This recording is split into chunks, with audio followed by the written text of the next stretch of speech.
Hello, my name is Samal, and today, with my amazing research team, we would like to raise awareness for the devastating situation Puerto Rico is in after it was recently hit in September 20th by Hurricane Maria. This hurricane brought on a lot of destruction. Now, a lot of that destruction was focused on the economy. So today, that is what we are going to talk about. Should I go faster or slower? Just go slower. As a Category 5 storm hitting Puerto Rico directly, Maria affected over 3.4 million homes that were left without electricity or water. Some residents still do not have power today. Also, most of the island's telecommunications were destroyed. These are some pictures of all the widespread destruction from Maria.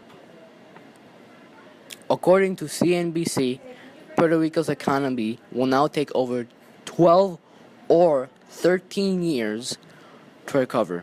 Experts say Puerto Rico has lost over $72 billion just from Hurricane Maria. This adds to the $70 billion of debt that Puerto Rico is in. Here to tell us what she thinks about the crisis is Jasmine M. Valdivieso, the current Comptroller of Puerto Rico. Hello, good afternoon. My name is Jasmine Valdivieso. I'm the Comptroller of the Commonwealth of Puerto Rico. As a Comptroller, my duties are to audit all the use of public funds and the use of property held by or owned by the Puerto Rico government. My position was created in the Constitution. It is a position that I and any other person who's a controller will hold for 10 years. And as such, we get involved in everything about government, not only the central government, but we audit the 3 branches of government and the municipalities. We can also audit any NGO or non-governmental entity for who receives any public funds for operations. As a controller, as a state auditor, I've been very concerned about the economic effects of Hurricane Maria and Hurricane Irma in Puerto Rico. Not only are we living the worst catastrophe we have ever had in Puerto Rico, it has come at a time where Puerto Rico finances were at its lowest. This has created a bad effect in the recuperation and will make it very difficult for the recuperation of Puerto Rico. Why? Not only do we have the losses caused by Maria, but unless the federal government provides us with federal funds, it will be very difficult for the recuperation of Puerto Rico, because Puerto Rico finances were bad before and are worse now after Hurricane Maria. For example, before Maria, Puerto Rico had an economy with $70 billion in debt. Now we have those $70 billion in debt, plus all the economic and monetary losses that Maria has caused in Puerto Rico. Between FEMA, the association, the Home Builders Association, for example, over 250,000 houses have been damaged. Approximately 60,000 is the number that FEMA provides for the houses that were lost. How are we, as a government, are we prepared to rebuild or help the rebuilding of these houses? Of course, not all of them are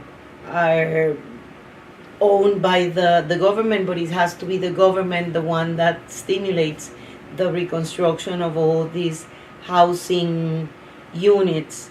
The governor and the office of the governor have estimated that Puerto Rico needs over $94 billion to reconstruct and get back to what Puerto Rico used to be.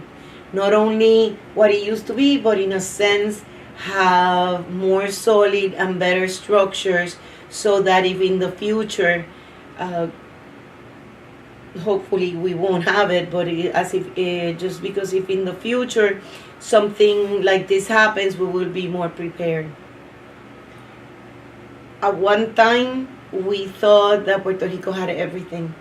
Right now, Puerto Rico has nothing except for the will and the resilience of the people of Puerto Rico who want to bring Puerto Rico back into business.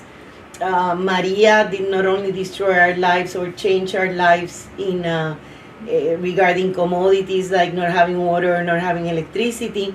It has hurt what moves our economy, such as the manufacturing industry. The manufacturing industry in Puerto Rico, there is a lot of money that the government receives. 30% of the government's receipts comes from these U.S. manufacturing companies, and which right now are most of them working with generators, and in a normal way, no industry should have to work with generators for more than 10-15 days.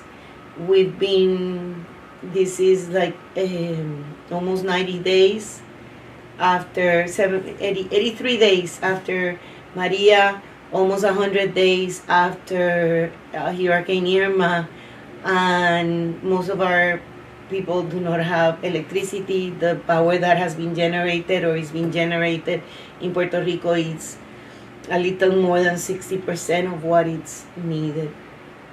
Puerto Rico is going to have to work hard. The people of Puerto Rico will have to work hard. The government of Puerto Rico will have to be very efficient. The government of Puerto Rico will have to learn to work with less revenues.